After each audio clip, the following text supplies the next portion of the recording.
Good morning, Al. Jordan's RC's back here with you. And, well, where have I been?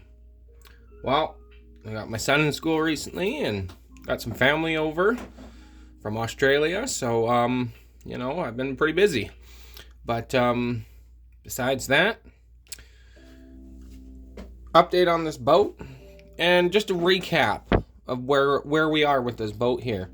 I started this boat because of, I was kind of, I've got everything from 1/8 scale nitro, buggy, I've got T-Max trucks, I've got cars, I got Tamiyas, I've got on-road, I got electric. I got most of everything that the normal RC guy would have, and you know what? It's all fun. It all has its place.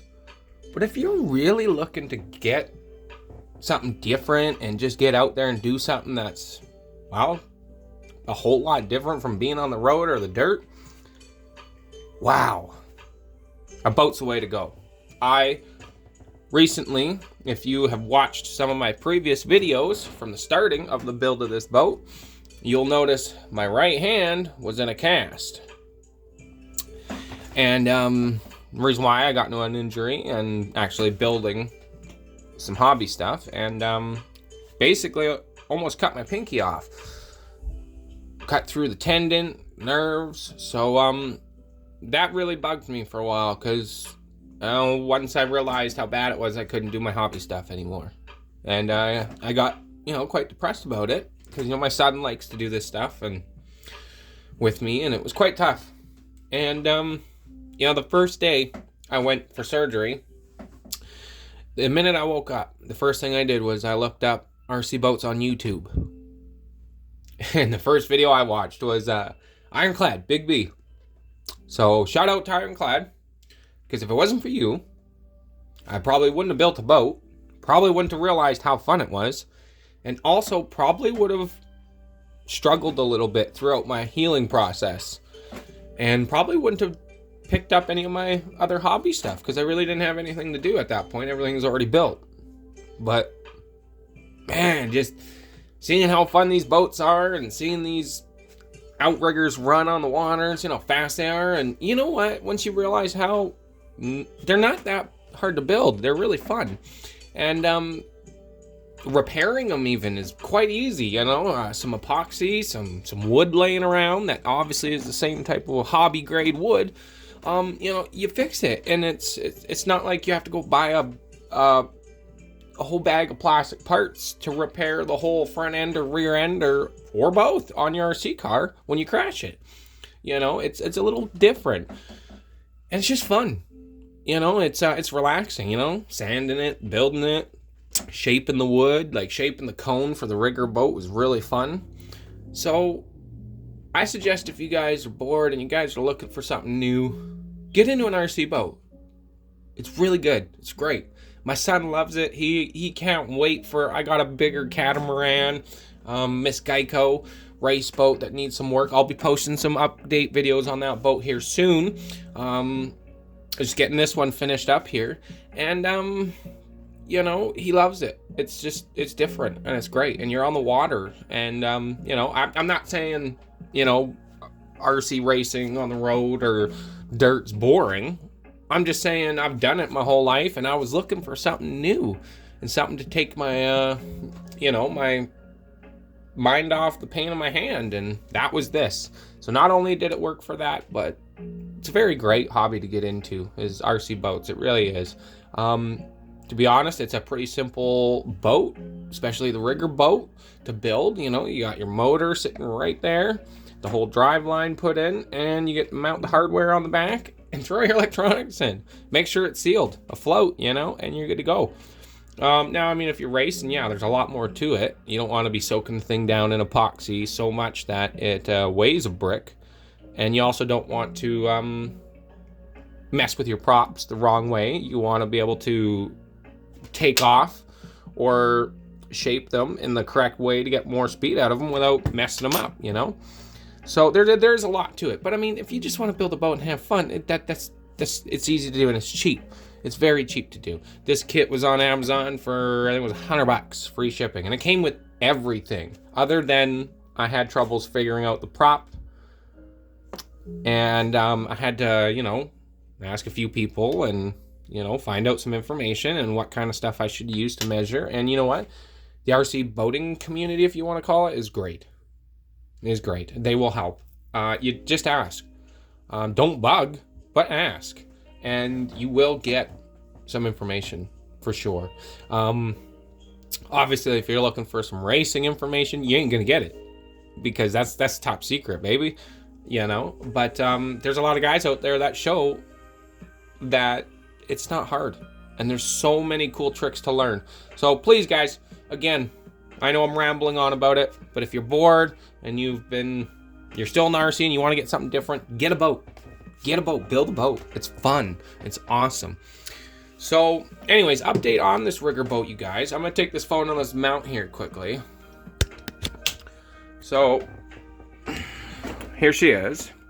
Now, I haven't water tested it in the lake yet or anything like that, but I have put it in my 16-foot pool, and I have done some run tests, break-in tests. You know, I have lubed up the shaft, check temperature of everything, making sure nothing's overheating or, you know, anything's binding, because it is a fresh build, you know. It's the first time I've ever built a flex shaft and put all the tubing in there and everything, so I kind of thought maybe, you know, if I get the bend wrong or a kink in there or something, you know, it's going to create heat because it's spinning, right? So I tried my best, and I think I did a really good job, especially because I watched some other guys do it that were very good at it. You know, input, knowledge. Always take in knowledge, you guys, because you're going to need it. And one day, if you don't have it, well, what are you going to do? So the more knowledge you can take in, it's better. You know, and then I saw there's receiver. Got receiver mounted up right there. I haven't put a balloon on it yet. I might do that. I don't know. We'll see. It does say it's waterproof, so nothing is waterproof. But, I mean, it has been in the bottom of the pool twice, and it seems to still work. So, anyways, the ESC is mounted down there between two chunks of foam just to keep it from moving around. The wires are soldered up and it's sitting there nicely. All the water cooling's in there. I know somebody's gonna point out that that's a chunk of nitro fuel line.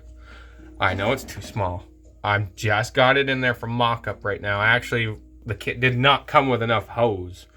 And the ESC itself, this one, if you guys have seen my previous video, I ordered a different brand, and it was supposed to have the water jackets on the end there, so it'd be water cooled. Well, this one's not. So what I did is, I watched a couple of videos and got to looking around and seen this little guy kicking around. And you know what? It is ice cold to the touch. It's aluminum. It's an aluminum block, all carved out with the water jackets. Most everybody that does RC stuff will know this. But for all you that are new to this, you know, it's just an aluminum block. It's got a little grub screw there so you can take it out and kind of like drain the water out of it if you had to. Or if it ever gets plugged up, you know, blow some air through it. It's got the two nipples right there, the large ones. And yeah, it's orange, it's cool, and it's really cold to the touch because it's aluminum. So if you can imagine all the cold water running up through that rudder and flying through there and flying through this thing's gonna keep pretty cold. I mean, it's already cold to the touch, like ice cold. So with the water going through it, I'm sure it'll do its job. So I just gotta peel that sticker off there and then mount that on top because the cooling plate's on top of this one right there. So mount that on top, and then I've got some pink tubing coming for this boat to match color. And then I'll get that in there and cooling the ESC down. The test runs I have done, it doesn't get too hot. But again, I mean, I don't have the right prop for this boat yet. That's the only thing the boat didn't come with, you guys. I have this prop laying around. It's a big metal prop. It's not a very expensive or good brand prop or anything. It was just off one of my other boats I was messing around with. But I had put... Again, I couldn't figure out how to get this onto that small shaft without it, you know, having too much of, like, this kind of play. And I didn't want to mess up the new boat, or the cable is wound a certain way. So if you start messing with this and it's not balanced, and that's got a nasty vibration through it, you're probably just going to tear your boat up pretty quick, from what I've learned. So I put that copper shim in there, and then the actual plastic insert for the stuffing tube, kind of like that, and got it all shimmed up so it fits nicely on there and lines up with the little collet piece with the ears on it. But that prop, I'm sure, is probably too big. I don't know. You know what? From what I've learned, no prop's too big. You just got to make sure you're not overheating stuff. So it seems to run quite nice with it. It doesn't, like I said, it doesn't overheat, but it gets warm. So I'm sure if I were to like go crazy on a full battery in this thing, and again, I've got the battery. Let me see if I can get in there. Get the battery spot all foamed out there, nice and cushioned. So we're hitting some wakes and waves. You know, the battery isn't sliding around and getting all thrown around in there. Comes through the side of the side of the boat or something silly like that.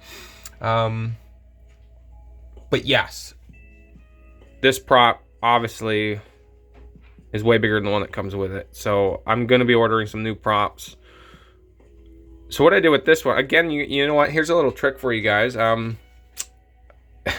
didn't really want to start trying to... This was unbalanced a little bit.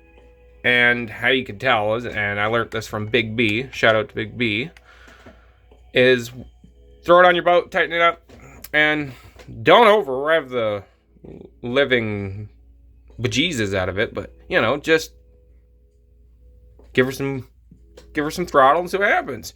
And if this is running nice and smooth, you'll know. You will know. It'll just sound nice and smooth, you know. Now you go to give it some throttle and it's vibrating like crazy, then you definitely know this thing's out of whack. And you need to do some balancing, which is not easy. It definitely isn't. I'm new to this. This is my first boat that I've ever completely built myself. So I'm new to it, but I watched a video from Big B, and I took the method of using the modeling clay and shaping the blade into the clay to make sure that both sides are the same for, you know, every time I take off some. Because so these tips right here all down, they were nasty. And this was brand new, by the way. It looked like it had already like met a rock a few times. So, you know, I just went and smoothed the edges down a little bit. You know, take a little bit off of both sides. And that modeling clay trick worked perfect.